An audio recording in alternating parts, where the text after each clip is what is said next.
You are now watching Believe.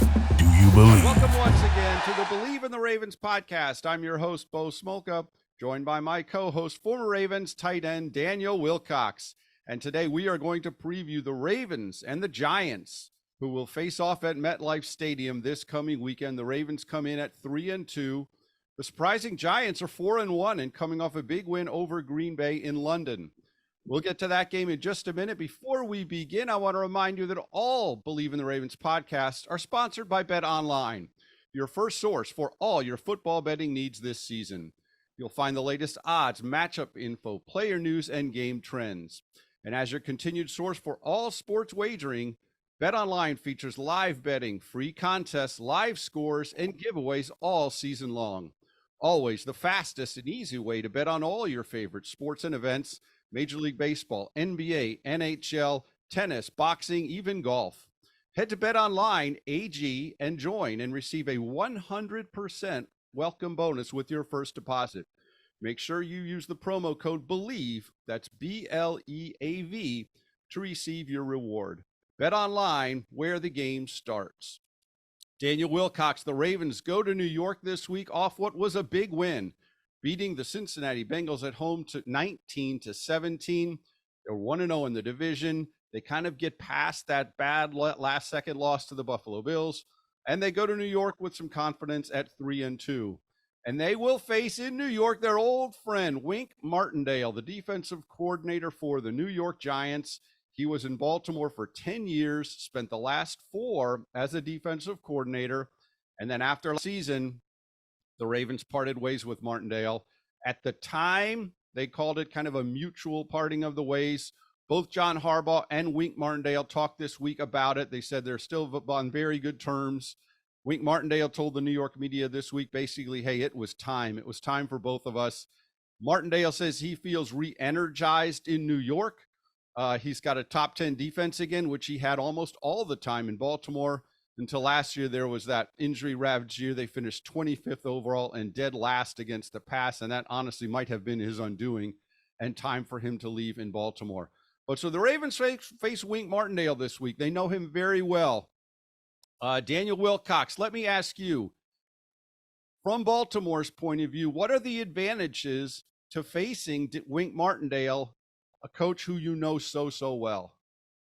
I think the good thing for Baltimore, Bo, is the fact that you got a chance to see Wink every day in practice for years.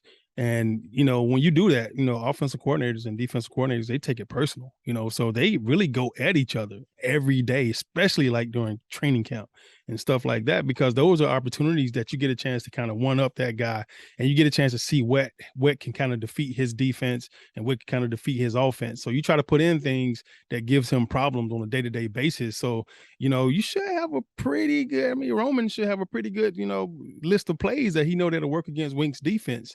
The only thing is that Wink, to me, is a lot like Rex Ryan, and he just plays. It's almost like they freelancing out there most of the time. And when you got guys that are great players, like your Marlon Humphreys, your Peters, when you got guys like that, a lot of times they'll freelance stuff on their own, and the coach will allow it. They'll give them the green light. It's like Steph Curry shooting the 3.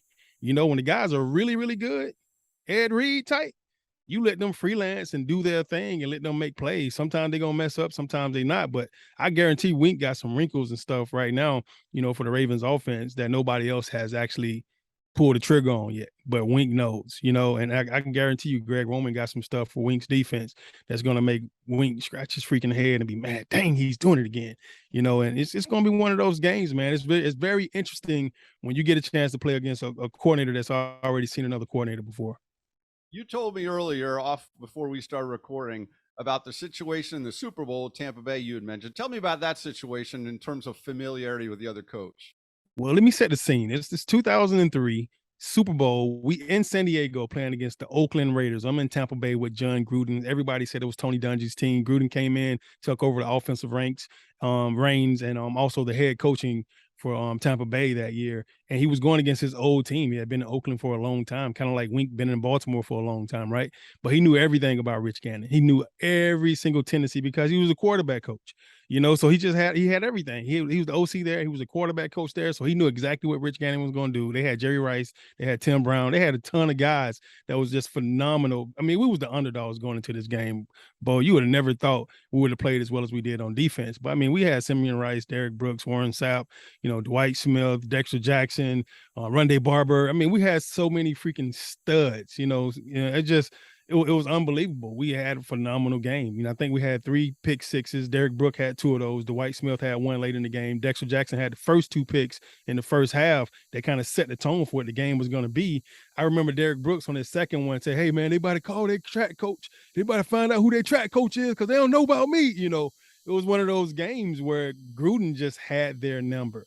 It doesn't matter what they did. He probably knew every hand signal, every play call, every single thing they could possibly do that thought they would be able to be successful against the Tampa Bay Buccaneers. And no matter what they did, we had their number. It was like it was like we had a playbook over there. It felt like we was tapped into their headsets.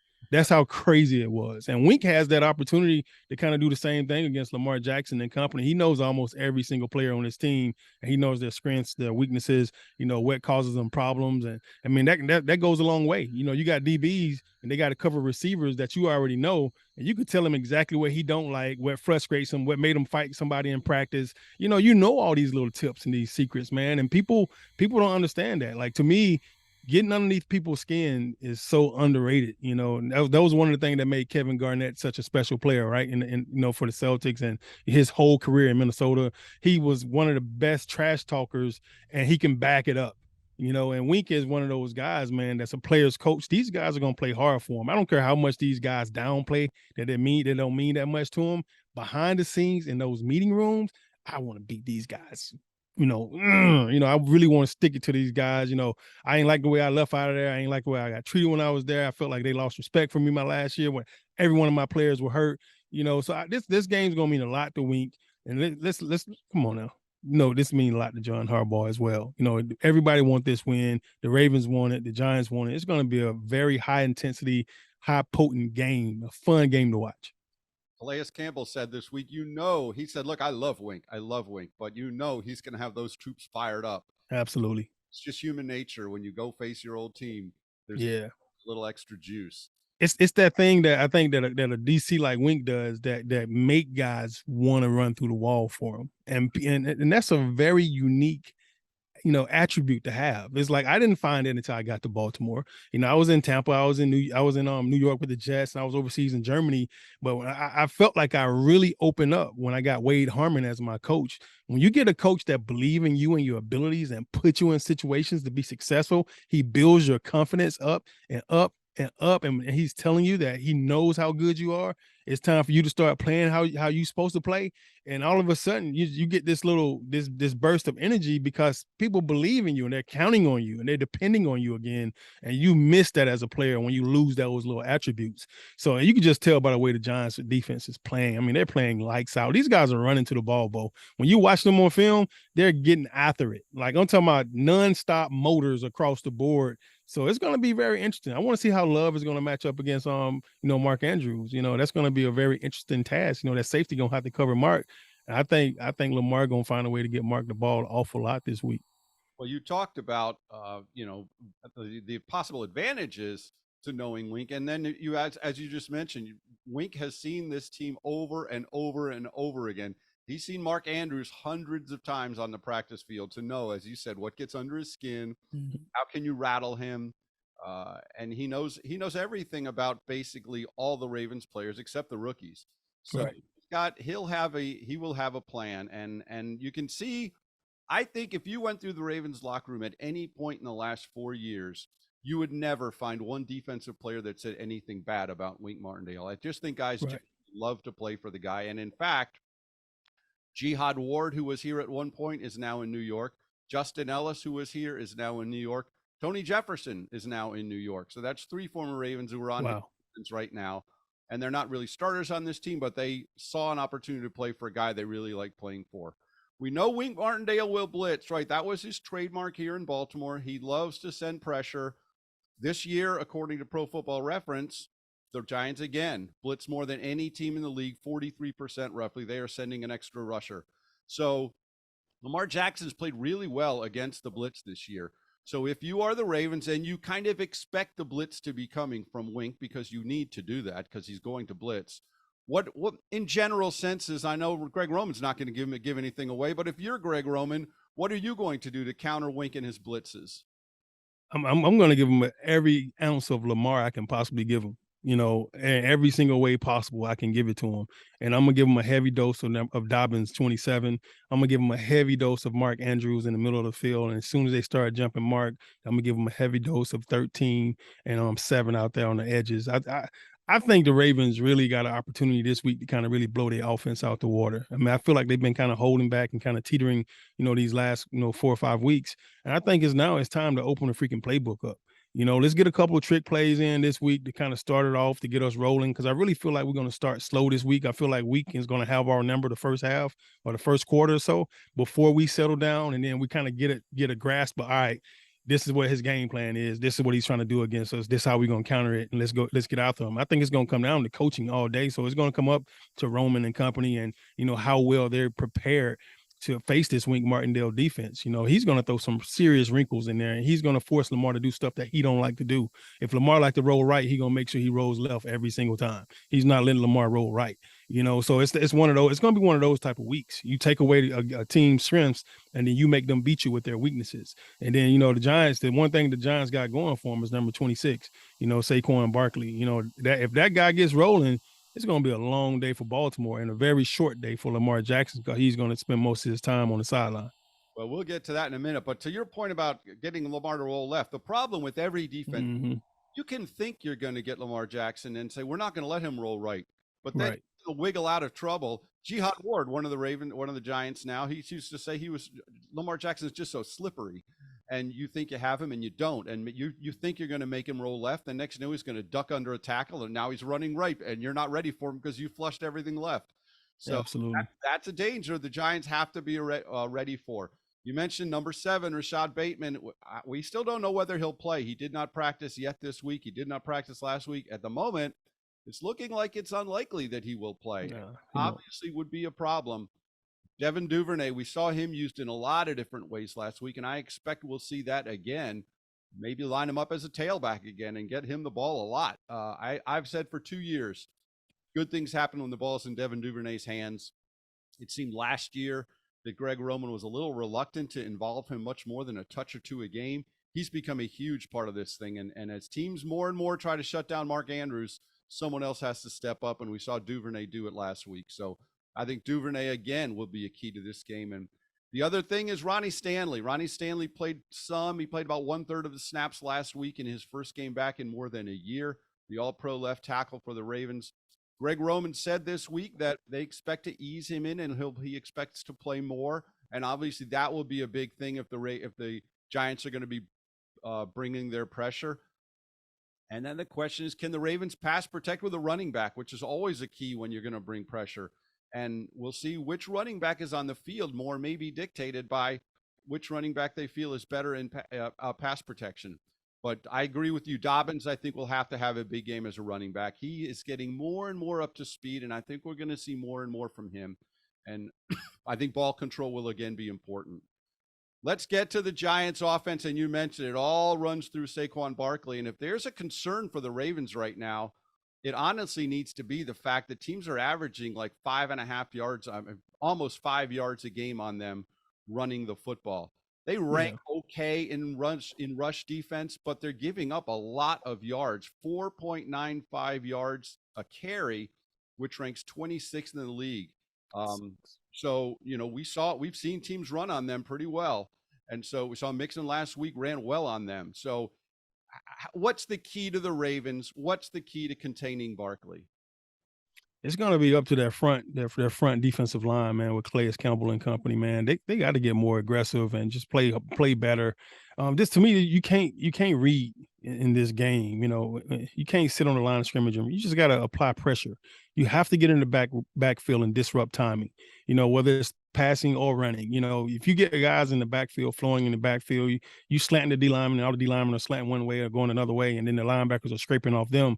I think that's kind of the best way to play it. Kind of make that picket fence where you're putting that fence up across like a wall almost across that front line, and don't give Saquon anywhere to run. Everywhere he runs, he has to run into the back of one of his guys or run right into the arms of one of our guys. And I think that's the only way to kind of handle this. The crazy thing is that their quarterback has been putting some yards on the ground too as well. Daniel Jones has been running well, even though he's kind of banged up a little bit, and Saquon's banged up and nicked up a little bit as well. So it'll be an interesting game, man, just to kind of see what we do to contain Saquon. He seemed to be getting most of his yards, kind of up the middle, but he's just such an explosive guy that he can bounce it and jump cut it, and he's out. He's a legitimate 4-2 guy. When I was over at Georgia State, I got a chance to see him firsthand when he was at Penn State. And I remember telling the NFL scout, they came in, I think it was one of the scouts from Cleveland Browns, and he came in asking me about some of our guys. He was like, "What do you think about Saquon? We had just got our butts whooped against Penn State." And he was like, "What do you think about Saquon?" I was like, "Man, he's legitimate 4-2, 4-3." I said the fastest guy I've ever seen on 2 feet was Santana Moss in person.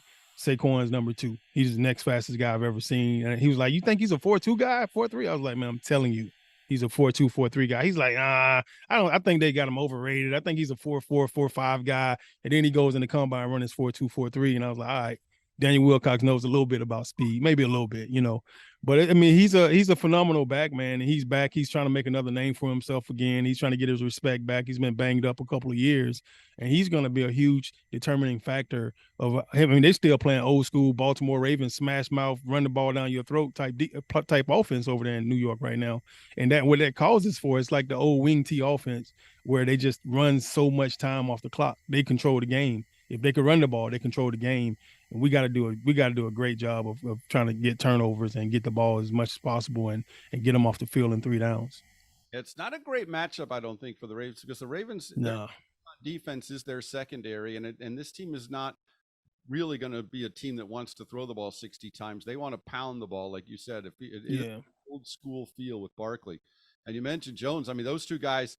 Jones has 41 carries for 230 yards. Those two, Barkley and Jones, have 84% of the team's carries, so they are going to run the ball through them.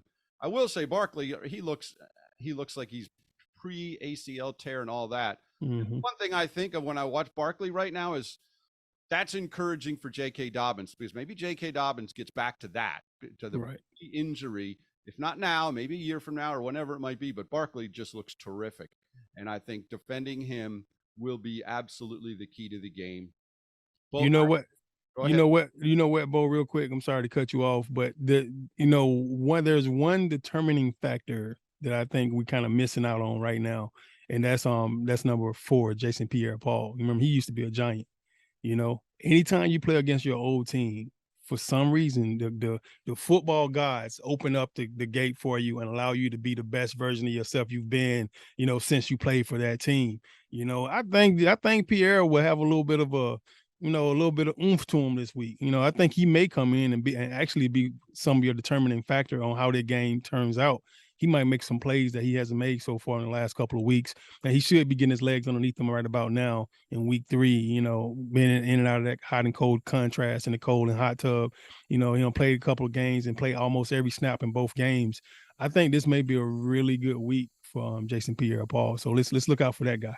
That's a great point. I mean, there's so much this week about Wink Martindale facing his old team. Mm-hmm. Pierre-Paul is facing his old team. He is probably highly motivated as well.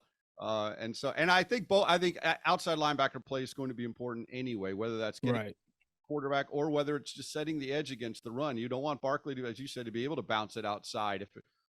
Obviously the interior defense, and the other key is going to be those inside linebackers. Can they get off a block, and can they get up downhill and into the hole and stop him? Because they cannot win if Queen and Josh Bynes are making tackles 9 yards downfield. If that's the case, if Queen is making all his tackles 9 yards downfield, then this is going to be a long day for Baltimore. Long day. So I think I don't think it's a great matchup for the Ravens, because I think the Ravens' strength is their secondary, and I think their concern right now is their run defense.